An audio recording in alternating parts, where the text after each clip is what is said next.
मैं आपको अटल जी के दौर में ले जाना चाहता हूँ। 99 में आपकी सरकार बनी थी, अटल जी की एनडीए की सरकार बनी थी। और 2002 में राष्ट्रपति के चुनाव हुए थे। उसके बाद अब्दुल कलाम जी का नाम आया। समाजवादी पार्टी मुलायम सिंह ने समर्थन दिया, कांग्रेस ने भी समर्थन दिया और अब्दुल कलाम अटल जी के इसमें देश के राष्ट्रपति बने। क्या आपको नहीं लगता कि एक सर्वानुभूति बनना चाहिए सरकार के बीच में और विपक्ष के बीच में, और एक सर्वानुभूति का उम्मीदवार देश के सामने आना चाहिए? मैं आपसे कहना चाहूँगा कि अच्छा होता अगर आज की सरकार भी ठीक उसी तरह व्यवहार करती जैसे उस समय अटल जी की सरकार ने व्यवहार किया था। सबसे राय मशविरा करती और एक ऐसे उम्मीदवार को तय करती, शायद वो द्रौपदी मुर्मू ही होती, एक ऐसे उम्मीदवार को तय करती जिसके ऊपर सर्वानुमति बनती और कोई कॉन्टेस्ट नहीं होता।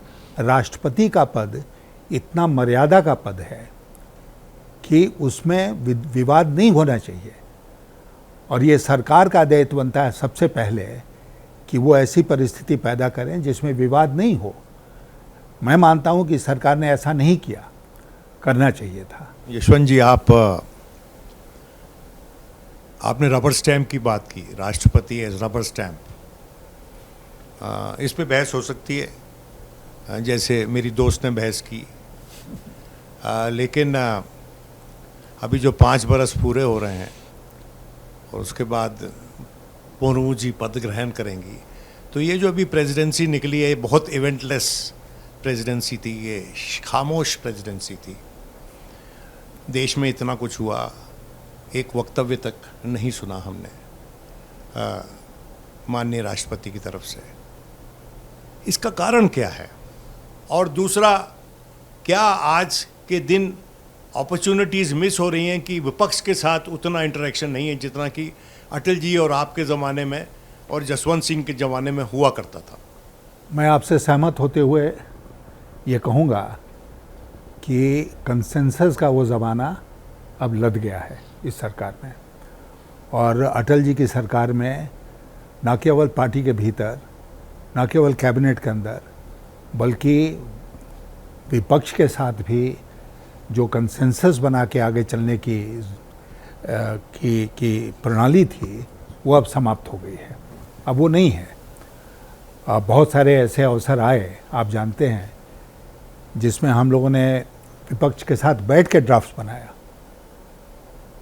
उनके साथ बातचीत की। आज जो हम रबर स्टैम्प प्रेसिडेंट की बात कर रहे हैं, मैं कहूँगा कि रबर स्टैम्प कैबिनेट है। आज कैबिनेट में कौन अपनी बात उठा रहा है, कौन अपनी इंडिपेंडेंट लाइन पर जा रहा है? सब लोग जो ऊपर से आदेश होता है, हमको लोग अंदर खाने की खबर बताते हैं कि कैबिनेट मीटिंग से एक तरफा होती हैं, एक व्यक्ति बोलता है, बाकी सब लोग सुनते हैं। अटल जी की सरकार में ऐसा नहीं होता था। हमने देखा कि नीतीश कुमार साहब ने ट्वीट करके बड़ी एक्सप्लिसिट तारीफ़ की है द्रौपदी मुर्मू जी की।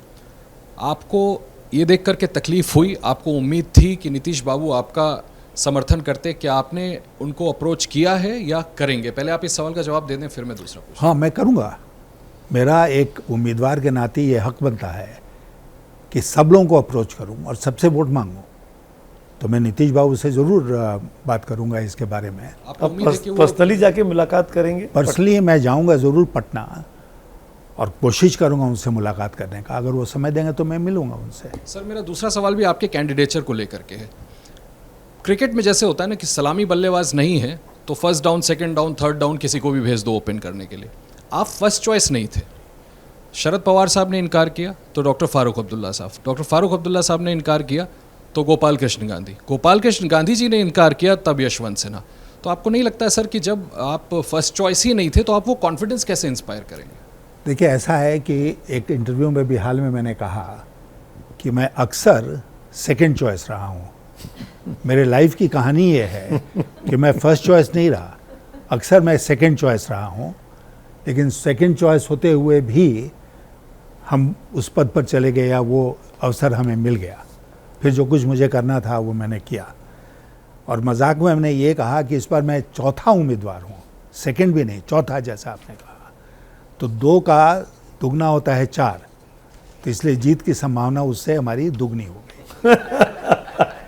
आपकी कैंडिडेचर के अनाउंसमेंट से पहले क्या शरद पवार साहब ने नवीन पटनायक या वाईएसआर या फिर जो आशीष करे थे, नीतीश कुमार, इन सब से सलाह मशवरा किया था कि आपको उम्मीदवार बनाया जाए, उससे पहले उनका सपोर्ट मिले? मैंने उनसे पूछा नहीं है इस प्रश्न को कि आपने सबसे बात की थी कि नहीं, इसलिए मैं इस प्रश्न का उत्तर देने में असमर्थ हूँ।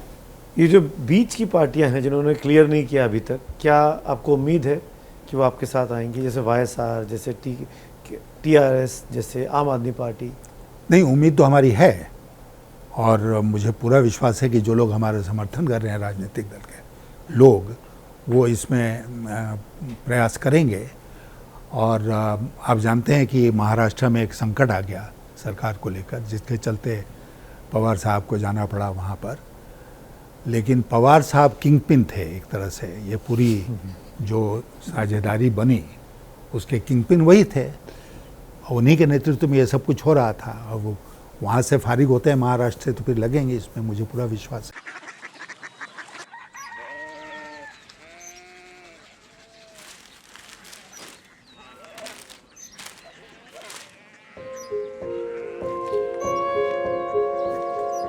बाबा बाबा कोरिया सिटी জানি না।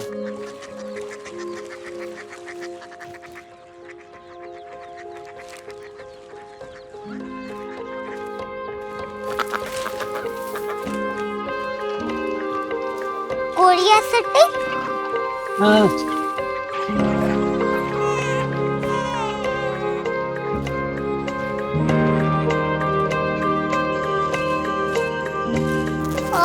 कोरिया सिटी कहाँ पे है? शहर अंग्रेजी लगे हैं।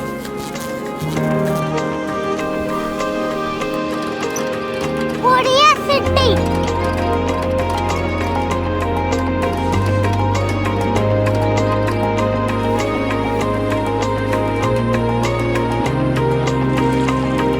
वो बहुत दूर है।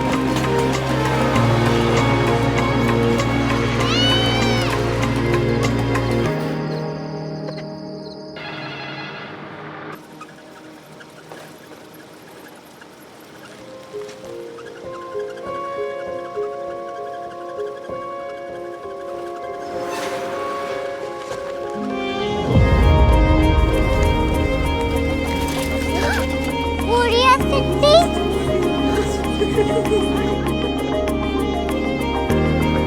दुनिया को बोलना है, कुछ लोग बड़े होते हैं। कोरिया सिटी कहाँ है? प्रोफेसर साहब को पता होगा। हो, ये छोटा वाला ग्लोब लगता है और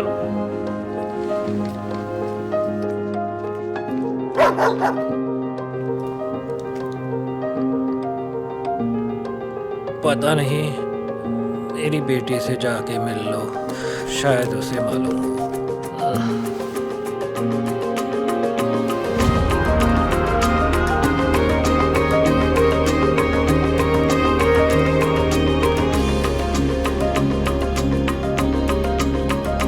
हाय, बाबा ने भेजा है। Come here. Korea city Korea city नहीं, क्यूरियोसिटी। वो क्या? That's what brought you here, जो तुम्हें यहाँ तक ले आया।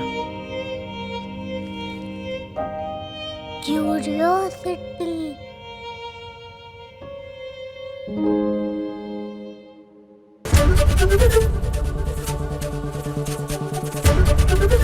एबीपी न्यूज आपको रखे आगे।